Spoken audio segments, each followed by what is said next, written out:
What's poppin', y'all? Welcome back to another YouTube video, and today we're taking a look at yet another anime review.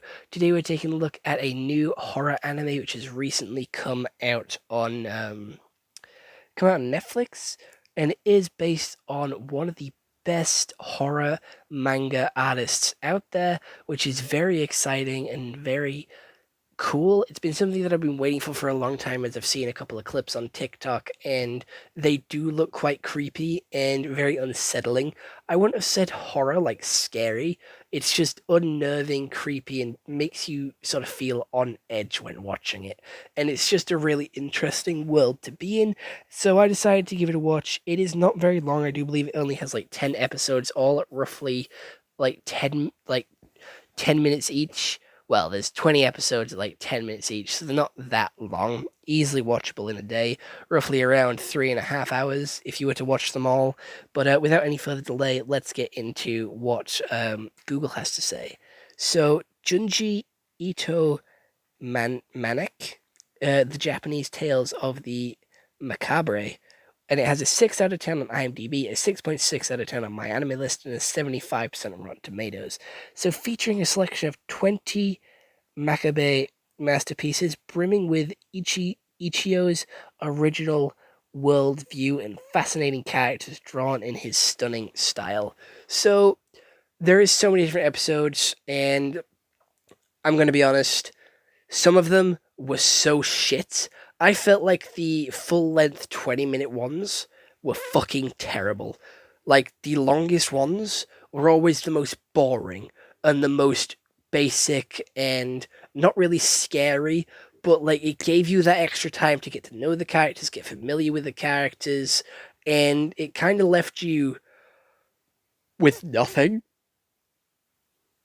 Kind of left you feeling empty and sort of like you wasted your time. Like, the first one stands out to me as like one of the worst ones, as it's just a family, basically like the Addams family, and they're just like creepy and grotesque, and that's really all they have going for them, and that's how they try and base the story around it, and it's very boring. We then have others which I feel like need a little bit more depth and explanation to go in, just to make it a little bit more of an entertaining episode, like the one where the big sea creature gets beached, they cut it open, and all the humanoid creatures run out. Then it ends. It ends so abruptly, so early. It could have had so much more, and so much more exciting stuff happen within it. They just ended it so early, and it was so annoying because it had so much potential. A lot of them have so much potential, but they end so early that they don't have enough time to develop and explain or sort of go into the deeper meaning of things. Whereas some of the others are overdone and they don't have a very good plot line, but they're stretched out for so unbelievably long. It bugs me how like they decided to animate this series and what stories to make long and what stories to make short, because some of the shorter ones felt like they had more to tell and more to go off, but they just stopped. They just gave up and decided to cut it short, or that's just how it ended. And most of them weren't even scary, and watching a series like this, binge watching it, is very jarring and very off-putting, because again, it's a lot of different stories back to back to back, so there's no continuation, no flow to it. It's very all over the place, with each story having different characters to get to know, get to understand, a new world to learn about, a new sort of idea to get behind, and like a new premise and new lore to each world and dimension and sort of story that they're trying to tell. So it is a lot of brain power and a lot of sort of focus and attention to keep on this show, especially for like 3.5 hours, because you have to keep sort of resetting every time there's a new world on. So I would suggest, if you are going to watch this, it's not a binge watching show. It is better to watch like one episode at a time, because there is no continuation, there is no flow, and it will get jarring and it will get hard to follow because it is all the same art style, but each story is different. So there is no connection. Your brain will try and make a connection, like mine did. It tried to sort of be like, oh, this is one continuous story, one continuous world, and then it's not. So your brain will try and do that for you. Don't let it. Separate when you watch these. Separate Like maybe watch 2 or 3 a day, 2, 3 a day max. You'll get through it in like what 6 days if you do that. Maybe even like less, depending on how many you do watch. Even if you watch one at the start of the day, one in the middle, one at the end, just separate it out, spread it out. Make sure you don't watch it all at once because that's where the downfall is, and that's where I sort of fell into the trap of this series. The animation style is really good. It makes you feel on edge and a little bit creeped out. I was never scared. I was never sort of jumped out of my skin. My heart was never racing. I was never sort of, you know, spooked like I was promised or like I was hoping for. I was kind of just there for the ride. It didn't feel scary. Some of the stories are very underwhelming and boring, and I only felt on edge a couple of times. There was only a very few stories which made me feel like, oh shit, what the fuck? And like maybe on edge and actually care for the characters and hope that they got out of it alive. One of the ones which did that was the one where the people turned into stone when they died. And that is my like favorite one. That is like the one which I remember the most, and the one that really creeped me out and got me on edge. There is a couple of others, like I said, with a picture one where that girl has another head growing out of her. That one is very iconic with the way that the manga's drawn and the way that the Funko Pop is. It's a very iconic scene, very iconic book, and I don't think it translated into anime very well. I'm gonna be honest, the black and white art style of the manga makes it stand out and pop and a little bit more scary compared to the colored version that we do get in Netflix. It does sort of ruin the vibe a little bit, I'm gonna be honest. Adding the color to it does make it seem less scary and less sort of, you know, spooky for spooky month. It's kind of just meh, okay? It's alright, I guess. And the animation style is very similar to the manga style, but it doesn't have the same impact as the manga does. It doesn't make you feel as unsettled, as creeped out, as worried for the characters. None of that. I just kind of sat there and watched it.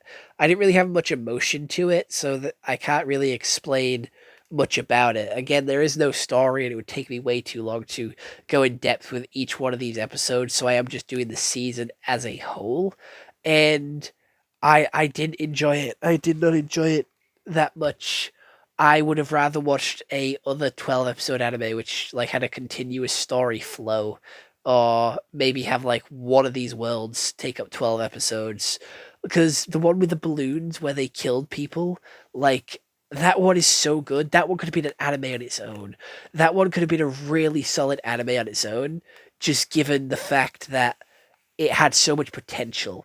That one where there was like giant heads in the sky that sort of captured the characters. If that turned into like a full series where it slowly killed them off throughout the series, and like they you had to see their struggles and them travel around to try and get to the shops without them being killed, have the balloons try and lure them outside. Again, that one would have been such a solid series, but they made it into a half an episode. They gave that one like 10 minutes to shine. That was not enough for that one. And that was one of the ones which I saw on TikTok, which made me want to watch the series because it actually made me feel like creeped out, scared, and on edge for the characters just because it had such a good story. It looked so menacing, creepy, and interesting. The world was so unique, but it fell short because of how short it was. It had so much potential to be better, and it just wasn't it. It just was not it. The voice acting was alright. I'm going to be honest, we do have some famous faces in here. We do have the voice of Tanjiro, the voice of Bakugo, the voice of Deku making their appearances in some of these episodes. But just because we have some good celebrity voice actors doesn't mean the episodes they're in are going to be any better. I was quite bored throughout most of these episodes. The episode which Tanjiro was in, I was like, holy shit, that's Tanjiro. And that was the only joy of the episode. Hearing Tanjiro's voice was the only joy of the episode. I was still so bored and so drained, and I just couldn't. I just couldn't with the anime. Like, it is not an anime for me. I would not watch it again, and I do recommend that you watch it and give it your own opinion, your own sort of thoughts, but don't binge watch it. Give it like a week to watch it. Watch it over the span of a week, or like maybe maybe like 4 days. Watch it over 4 days, and I feel like that's a lot better because it gives you more time to digest, more time to sort of focus on each of the stories rather than, you know, have it all at once and feel so overwhelmed and confused with what's actually happening here. It took me it took so much willpower to actually finish this series. I'm not gonna lie. I kept checking, like, after every episode, like how many I had left, and obviously I can count, but still, I just had to double check to make sure because I didn't want to watch any of these episodes again. I did not want to watch any more than I had to, so I kept double checking, and it took so much willpower to not fall asleep and watch the last 3 episodes. I'm gonna be honest with you. It took a lot out of me. This series took so much out of me, and I actually went to sleep after. So it wasn't even that scary that it kept me awake at night. It is not a good representation of the series, like of the manga series. The manga is so much more unsettling and creepy compared to this one, and it was so upsetting. I went I went into this expecting great things. I went into this expecting a really good horror anime with some really scary stories, really in depth characters, really mature themes. And what I got wasn't it. It was slow, it was boring, it was under sort of developed and underutilized. I have to give it like a 4 out of 10. I'm sorry.